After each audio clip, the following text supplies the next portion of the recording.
We are experiencing technical difficulties. Yo, buddies, Lago de Coatepeque. Whoop! Daniel in the house. Lago de Coatepeque. Coatepeque? You didn't know that? I thought it was Coatepeque. It's the same, right? Coatepeque, Coatepeque. Coatepeque. It's not really the same. Fuck you. Man, I'm so glad that we made it.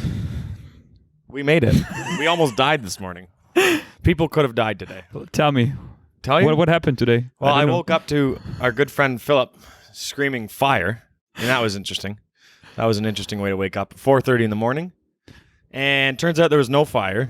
He was actually like in a rear naked choke, choking out somebody who broke into the grounds of the hostel and was stealing out of people's tents. So then we hog-tied him up with some paracord. Thank God I had that. And then the police ended up showing up with M16s. And yeah, all in all, a good morning.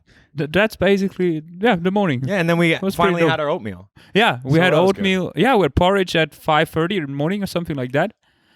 Dope breakfast. No, for real. Like, there was a guy, 40 years old, a local one, who really tried to steal our stuff. I think he was, 47? Something like that. Sometimes, normally you feel sorry when you see these guys, but on the other hand, crime in the end, or being a thief is never a good thing. I had no sympathy for that guy. Never. Not even a little bit. He had my fucking shoes. And he had the whole bag. He stole your feet. Imagine traveling with no feet. That's hard. Yeah. I do it all the time. It hurts. I was walking through Antigua with no shoes on. For real? I walk everywhere with no shoes on. I mean, I love going barefoot, but I prefer that in a beach. Yeah, because that's true. here there are a lot of stones. A lot of glass. Yeah, glass, for real, like glass. I've stepped on a lot of glass. Well, whatever, man. Shoes make you sick, though. They do. Shoes make you sick. That's, You're not grounded. No. 100%. Yeah. 100%. Because your feet, they adjust actually Yeah. to the ground or to the earth. And it's like a foot Grass, massage. Yeah, it is. Especially in Antigua. You're walking on all this cobblestone roads. It's like having a foot massage. Please Like put this. the dick to your mouth. Just all like the this. time. No, buddy, the reason why I want to record with you in general, because of course you're an interesting person, blah, blah, blah, blah, blah, and we connect. You always do this with the cigarette? If I don't have anywhere to ash it out, yeah, just put it So you ash your cigarette out on your foot. on the callus, because then you can't feel it. Ah, fair enough. Then I just do it quick. I wouldn't just sit there and like bite it out like some madman. Not that I'm a madman. I love you, boy. I love you. Like, Love you, brother. no, what is really interesting about you, like everything, like your whole story, of course, but in terms of traveling, blah, blah, blah, blah, it's your first time that you're out of your country, like completely, time. like out of Canada. First time out of Canada, first time on an airplane, first time seeing the ocean. That was incredible. With 23 years. 23 years on this earth. Even though you grew up in a first world country and had access all yeah. the time theoretically, but you never did. Always Why? had access. How come? I don't know. Canada's so beautiful. I always had this theory of like, why would I go anywhere and pay for a flight and do all these things when I can see my own country? Like I've traveled all over Ontario, far north and east and west, and like it's beautiful. Like there's so much to offer in Canada. Like it's definitely somewhere you got to travel. Yeah. Like you have to come check out Canada. There's so many different like waterfalls, and like the city I was born in, Hamilton. I was born and raised in Hamilton, and we have the most waterfalls out of any other city in the world.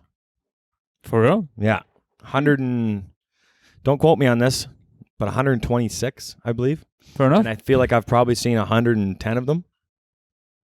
Do you have like a Like a pinpointed ticking map? mix or Yeah, something? no, actually I should have done that. I started doing it as a kid, right? So we didn't really have the cell phones to just pin everything. But my brother and I, who you remind me of lots of, is we used to take our bikes and we would bike all over the place. And like we biked all over Hamilton. Like we biked everywhere. There was nowhere we wouldn't go on our bikes. And we actually used to race because Hamilton's like in a grid, all the streets. It's all straight. It's all squared. And there's like main roads that run from one end to the other. Yeah. And we would race the public buses from one end of the city to the other because my dad's old house was far on the east end. And then we moved to the west end. But my aunt bought the house and we had our swimming pool there. So we would go there to swim in the summertime. We would race my dad. We would leave like 5 minutes earlier than him because we had to get up this big hill in our neighborhood. But then he would pretty much meet us at the top of the hill, and we would beat him across the city. And he'd take the highway, and we'd beat him to my aunt's house. We would go quick. Sounds like a good childhood, though. Yeah, it was fun. Huh? We had a lot of fun. But still, like, I guess Don't worry. Okay. Whatever. Technical problems. La, la, la, la, We are la. experiencing technical difficulties. No, in the end, like, what made you travel? Because I guess all your friends were more or less like you, right? Or not? Yeah, I guess, like a lot of my friends traveled. I never really, growing up, I mean, I had like, I had like a childhood friend, and then like I'd move. I went to 7 different elementary schools and Why? 2 high schools. Because you were a problem kid? No, it wasn't even that. I just, and what's funny is I only moved in the 8 years of school before I got to high school. I only moved 2 times. Okay. But I went to 7 different schools because my parents are divorced, and I would be living with my mom, and then I was living with my dad, and then I was living in Stony Creek. So I ended up transferring around. Just happened to be, it was easier for them to pick me up here, or there was an after school program here because they worked till 5 o'clock, but I was at a school at like 2:30. So it just ended up working out that I would move schools so many times. It was just kind of interesting. That's probably why I have the personality I have and I'm able to talk to everybody, is because every year I had to make No way. Yeah, not me. I'm a quiet guy. I usually sit over in the corner and I don't speak to anybody, like a fly on the wall. No, I'm more like the fly that buzzes around your head and you keep batting it off. Yeah, this really, really fucking shitty mosquito that nobody likes. In your ear. Yeah. But yeah, so that's probably why I'm able to adapt to people so well, is because every year I had to go and make new friends. I was at a new school, new people every single year. It wasn't like I was growing up every grade with all the same people. So I had no choice but to really like be able to talk to people. Mm-hmm. That's why when I get to a hostel, like every time we get to a hostel, I put our bags down in the room and I go out to wherever the bar is, wherever people are, and I start talking. But still, how it is for you, because you're that talkative. I guess you're the most talkative person that I ever met in my life, for real. Perfect. And how is it when you're alone? Can you be on your own? I'm not good at being alone.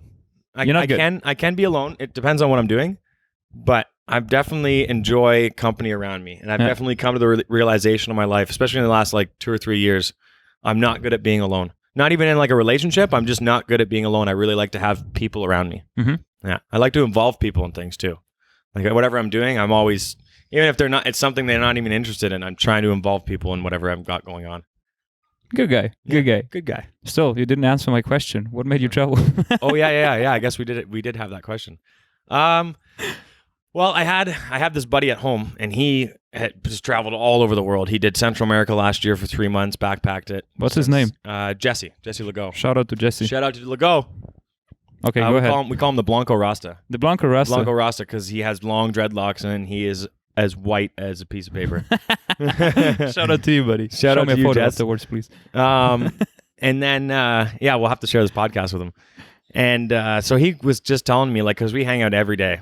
And he was like, man, you got to travel. Like, the fact that you've not traveled blows his mind, kind of thing, right? But so he kind of was convincing me all summer and because my thing, it was like, I always work in the wintertime, and I enjoy my summer times. I work very minimal amount. So my working hours are in the wintertime, but that's when you travel. There's no point in traveling in the summertime because Canada's gorgeous in the summer. Our weather's beautiful. And then you travel somewhere hotter. I don't want to be any hotter. You know what I mean? Like this weather's perfect. But like this is what we get in Canada in the summertime. Same thing here, like 33 degrees is supposed to get to today. About 58% humidity. That's like our average. We get a little bit more humidity sometimes, but so yeah, I don't know. I guess that's probably why I travel. And then we ended up getting together, Candace and I. And shout out to Candace. Shout out to Candace. And she wanted to travel this winter, and I said, okay, yeah, fuck it, let's do it. And we did. And that's it. And here we are. You're on the road for a month already, right? Yeah, 1 month and 3 days today, I believe. What's today? The 17th? 3 days today. 16th, 17th? I don't know. One of those days. And do you miss home? No. Not at all. Wherever we are together, that's kind of home. You know what I mean? We kind of find home with each other. And like I'm kind of make home wherever I am, you know. I miss my parents. I definitely miss my parents, but I don't miss home like I feel homesick or something like that. I haven't been laying in bed anywhere while I'm traveling and been like, oh, I really need to be home. You know what I mean? I haven't had any intense feelings of that at all. But I more or less just miss the people. I wish the people could be out here. You know what I mean? I got you. Like right now we've got this much snow on the ground and it's cold. There's definitely no way I could miss that. Man, but for real, like the first thing that I enjoyed about you when I got to meet you, like when I got to know you, like the first 10 minutes, how passionate you were about literally everything, what was going on over the last couple of weeks in your travel, and you're like, wow, this is not what this is. Wow, and it's like, man, this guy's enjoying it completely because he's discovering a completely new world. It's like a kid exposing to, I don't know, video games. Yeah. First time. Something like that. It's just so new. Everything's so new. I think what I like the most about it is seeing the culture, the way, and the way things are built differently out here, and how everything can be outside. Like, you can never have this in Canada. You could, but you'd have stuff that would close this off because we get those winter times, right? We get those harsh weathers. You could never do this. You know what I mean? You can never have plugs on the wall like that because it's so wet. You know? That's what I really think is the biggest eye-opener for me, is the way that things are built around here. That's the big thing for me. Jet ski. We'll have to cut that out of the video. No, fuck that. Oh, we're doing this raw. Yeah, raw. Man, you distracted me a little bit, but whatever. I have that effect on people. Yeah, sometimes. You have another effect as well. You know what? What's this one? What's this effect? What? Huh? Oh, buddy. No, for real. I'm really glad that you're doing this, that you travel, and that I see the stokeness in your eyes, like, every day. Like, it doesn't matter what you do. Like, having breakfast, doing this and that. I was so dope. And I wonder sometimes, like, why are you... Have you been always that passionate, like, before your travel as well? Yeah. Oh, yeah. Do you know why? I'm this way at home. No. I don't actually know why. I'm very full of energy. Yeah, you are? Very full of energy. Yeah, I've always been this way. Even when I was a little kid, like, I was always passionate about everything I was doing. And if I didn't like it, you'd know. Like, I did not do anything that I didn't like doing as a kid. Of course, why would you? Exactly. That was my theory. Like, why am I doing this? I don't want to be here. That was like school for me. I didn't like school, so I didn't do it. You know, but when I'm allowed to talk about myself, can I? No. Okay, fuck. Of course you can. It's your podcast.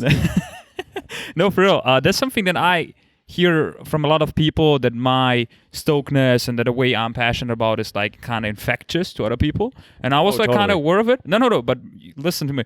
Like, and then I got to meet you, and I know we're kind of similar, but you're like 10 levels above me, above my stokeness level. It's like, fuck, this guy is like a complete new world. I'm like, okay, and I just enjoy you, like, whatever, observing you all the time, because the way you are is like...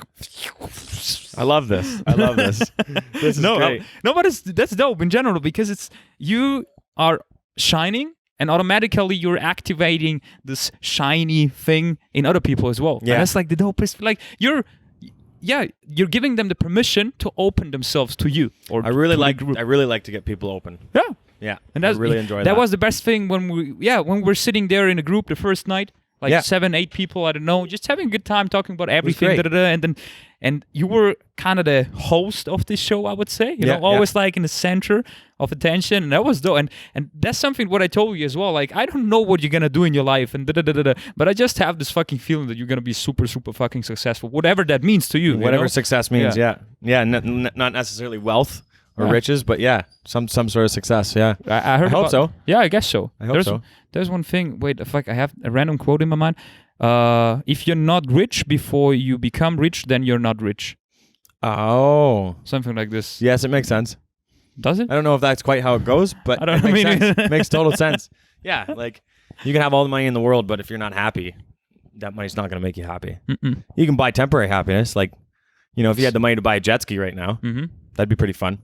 Or a cigarette that you smoked at the beginning. That's right. That brings happiness. See? But yeah, I don't think that money's the answer to happiness. That's for sure. Like, I mean, I do believe that money can buy happiness, but I don't think that it can buy genuine long-term happiness. Exactly. It can buy temporary. Yes, 100%. Yeah. You said everything. Yeah. You figured out the money whole thing. Yeah. I have not figured out how to save money, though. I'll tell you that. You didn't? No. Yeah, okay. I know that you didn't. Yeah. Because you know already. You spent a shitload of money in the first month. But on the other hand, I can't understand it, because you're traveling the first time in your life and you're like, oh, I'm going to enjoy this and this and this.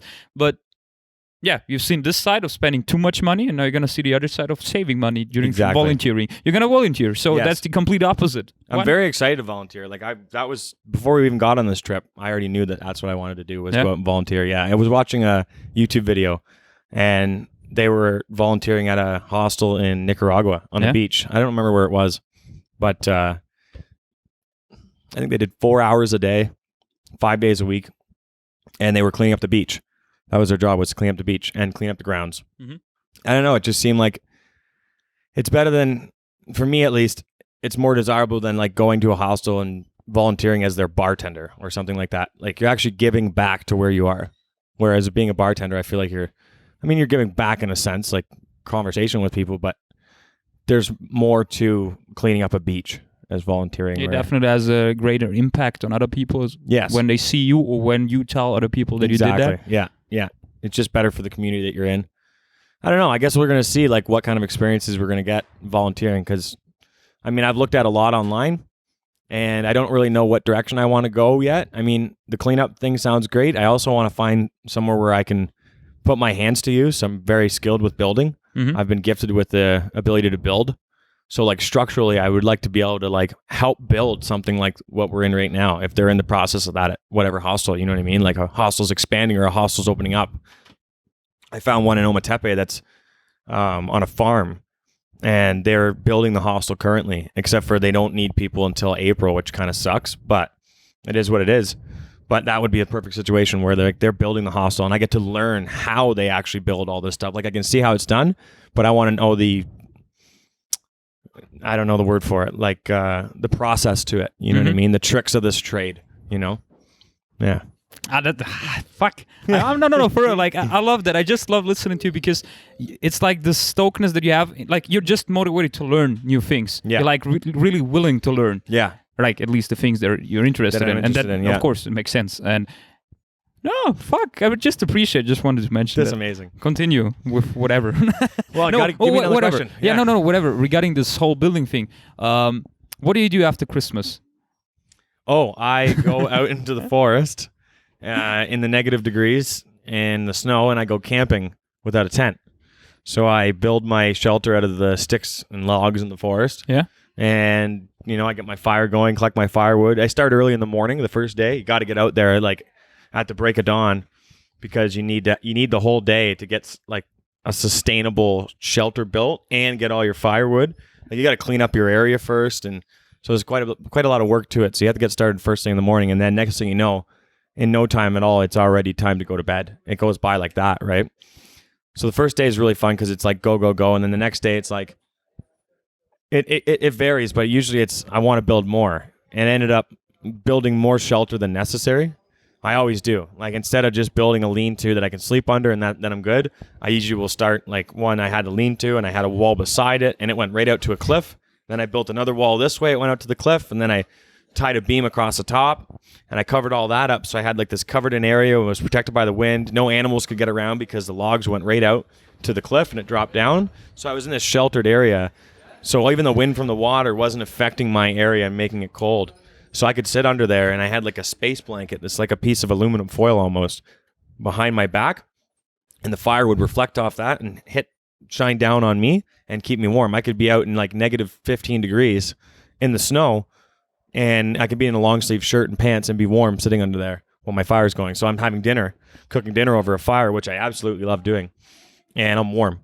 I don't have to be all bundled up with gloves on and everything. So I really enjoy doing that. It's like Christmas time's so chaotic, and there's just so much going on. It's very commercialized and everything, you know what I mean? And it's you're seeing this family, then seeing this family, and driving here, and it's just a lot in a short few days.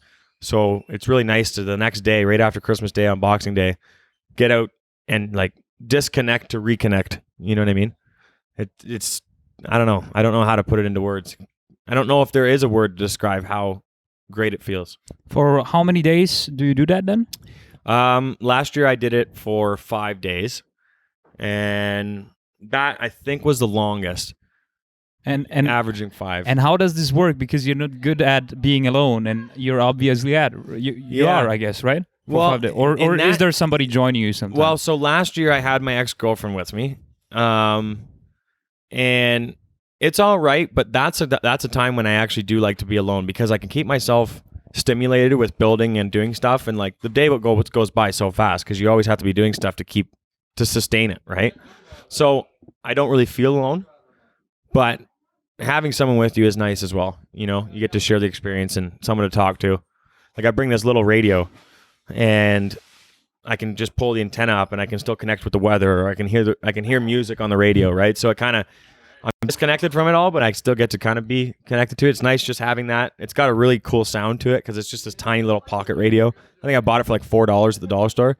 So it's nothing special, but that's the best part of the sound is that it's such a shitty quality sound, but it's got this feel. I totally feel that. Like, wow, fuck, nice. It's nice. You wouldn't want to have like a nice, like your speaker, your Bluetooth speaker, you wouldn't want it because it sounds too whole. This thing just sounds statically and crackly, and it's just perfect. It has to be raw for this raw nature, and like this raw jet ski that passed around that we're not gonna cut. Fully raw. We're in the raw here. We're in the raw. No, but for real, that's something that I'm gonna definitely, or whenever I settle down and wherever, I want to do that. And still, like, of course, when I'm gonna visit you in fucking Canada, I want to do that with you. I really want to do that. Maybe that's when we'll go up north. We'll get flown in somewhere. That's my dream, is to get flown in with like a little seaplane and take a kayak or a canoe, something very lightweight, like an ultralight, and just go out with a set amount of gear in my bag and spend 15 days or 30 days or something like that in the absolute middle of nowhere where there's nobody. There's no roads, there's no hydro, there's no nothing. Live off the fish, and just survive and experience that. So maybe that's when we'll do that, is when you come out. We'll do the big trip. Like that would be a better experience than just kind of leaving half hour out of a city or something. Let's do it. We'll do that. Tell me another dream that you have. Another dream I have. I want to be able to build all the things I have in my imagination. Like, I've created so many different ideas in my head of all sorts of things, automotive and hydro generation, like electricity generation, and all sorts of different stuff that I have in my head. I want to be able to build that freely. I want to be able to build myself enough wealth that I can take my ideas and actually put them into action. Okay. Because I think I have a lot of ideas that can really go somewhere. The only thing that's really restricting me is the financial side of it. And I mean, I'm sure I could probably, if I really wanted to, go and find funding and actually really push to get it done. But everything happens for a reason and everything comes in due time. But that's definitely my biggest dream, is to be able to take what's in my head and put it down and put it on a piece of paper and then make it real, make it tangible. I guess you just just write it down, make it well presented, and present it. Because with your your whole manner of being, you can like convince everybody, I guess. For like, it's like, just do, man. It's the ABCs of life. Always be closing. Always be what? Always be closing. Closing. So like when you're closing, you're like closing a sale. Like you're selling somebody on something, you're trying to close them. So you open the sale by starting negotiations with somebody, and then to close that person means you're closing the sale and you've got the sale. You've achieved what you've wanted. You really love analogies, right? Yeah, I really do. What was the one that you just kicked out? Oh, about the volcano and the way this lake is created. When the ground rises with the, if you had a like a dish rag and you flattened it out on a table and you pinched the middle and pulled it up, it's all gonna rise with it, because it's not like when these mountains come up after an earthquake. It's not like it's creating dirt underneath it. It has to pull all that with it. So that's how this creates this big crater of a lake that we've got here. Now, how it fills with water, that I'm not really sure. I guess naturally it opens up probably the water table on Earth, and it kind of fills it because it's now opened that up. But I don't know. I don't know how it fills with water and sustains it. Maybe it creates rivers as these earthquakes happen. I don't know. That's not my specialty. It's not my expertise. Okay. As Kia would say, it's not my forte. Forte. Okay, it's not. It's an American commercial. Well, I guess it's more of like a Korean commercial. I think Kia's Korean. I don't know. It's played in America. Fair enough. Not that I'm American, but we watch American TV. You got stronger beer, right? We got stronger beer. We do have stronger beer, Phil. You got a stronger army down there, but man, up there we've got stronger beer. For everybody who's listening and not watching, or this is fucking Phil. This is Phil. He caught the guy who tried to rob us. Phil is the guy who put him in a rear naked choke. And he actually almost put him in a literal rear naked choke. Phil usually sleeps without these on. 90% of the time I sleep naked. I don't know why. Tonight I just happen to be in clothes. But yeah, normally I sleep naked. Tonight I just happen to be wearing shorts and a shirt, which is really, really rare for me. So it was this close to being a rear naked choke. How great would that have been that he actually put him in a rear naked choke? Just dick into the guy's back. bear hugging him around the ground, rolling around with him. I think that would be fucking hilarious. It was already a pretty hilarious story, but that would have been the icing on the cake. Yeah, for 100%. Phil, thank you for saving my shoes. Thanks for saving the camp. That was shit. Wow, we're doing this in the raw. Thanks, Phil. Oh, that'll be in the video. It is definitely. We're not cutting out anything. This is all natural. No, but I don't know. We're like talking about this and this and that and that. We don't have any structure, but in terms of getting robbed here and there, blah blah blah blah blah. I really enjoyed the thing that you said. Like, still nobody's gonna post a negative review about this hostel. Yeah, because this happened. That's important. I think that's really important because anybody here that was here and witnessed that could have easily, when they go on their hostel world or wherever they've booked it, it says, "Oh, how was Captain Morgan Hostel?" Shout out to Captain Morgan Hostel, by the way. Shout out. And like they just start writing the view about everything they liked, and then they add that story in there. That is going to damage this place so much. Just one review that something like that, somebody breaks into the grounds of a hostel and goes into someone's tent. That is so damaging. That's like the most damaging review you can almost leave. Yep. So I don't think that that's fair because it's not the hostel's fault. It's not the hostel's owner's fault. I mean, sure, he could fortify this place a lot more, but that's not what this is about. And I don't think that it would have been fair for anyone to go and comment that. It doesn't need to be written in a review. I'm sure you can go ahead and put it on Facebook or whatever thing like that, but don't tag the place in it. Don't say where it was. I mean, maybe close friend, but don't spam that across the internet because that really damages somewhere. And this place is great. We've had so much fun here. I don't know. Have you guys had fun here? Fuck yeah. Everybody's saying fuck yeah. Fuck yeah. This place is incredible. No, for real, like 100%. I had the best time in El Salvador so far. Here, yeah, 100%. Like, yeah, me too. Except for this is the first place I've been in El Salvador. Oh man. But yeah, this place is great. This place has been great. Buddy, it's almost time to go, but still, tell me a random story. Tell you a random story. Let me see. Babe, what's a random story? What's a good random story? There's just so many. It's hard to pinpoint one. Oh, guitarro. Guitarra? Guitarra. Guitarra. Are you going to play? You going to play? Ah, maybe we can get him on the podcast playing. Later. Okay. No, whatever. Tell me, share wisdom. Tell me this thing with Kant, minus Kant. Oh, I'm going to share some wisdom first. A really good quote. You have to be odd to be number one. I like that one. That's a favorite of mine. That's probably at the top 1, 2, or 3 quotes that I've ever heard. I believe that was Albert Einstein. And shout out to Albert Einstein. And the Kant thing? Oh, there's 3 types of people in this world. There's a +1, there's a 0, and there's a -1. And in Australian terms, it's a good cunt, a cunt, and a shit cunt. You never want to be a shit cunt, and you never want to be a good cunt. You just kind of want to be a cunt. You want to be a 0 in life. You never want to be a +1. You never want to be a -1. You kind of want to hit that 0 and have a balance of everything. Because see, people that are shit cunts, well, you're just a shit. You're just a shit cunt. And then people that are good cunts or great cunts, then you're just too much great cunt. You know what I mean? Mm-hmm. You have to have a balance, like a yin and yang. You can't have darkness without light. Would you consider yourself as a shit cunt? Some days I could be a shit cunt. Some days I could be a great cunt. I feel like I'm just a cunt. So you're pretty balanced. I think so. I like to feel like I'm balanced. Mm-hmm. But I don't know. I'm not quite like Bruce Lee balanced. But you still know the quote? Yes. You're getting health? Yes, it was be like water. Nope. Health is the appropriate balance of the coordination of all of what we are. Yes, that was it. I wrote that one down. I did write that one down. Yeah.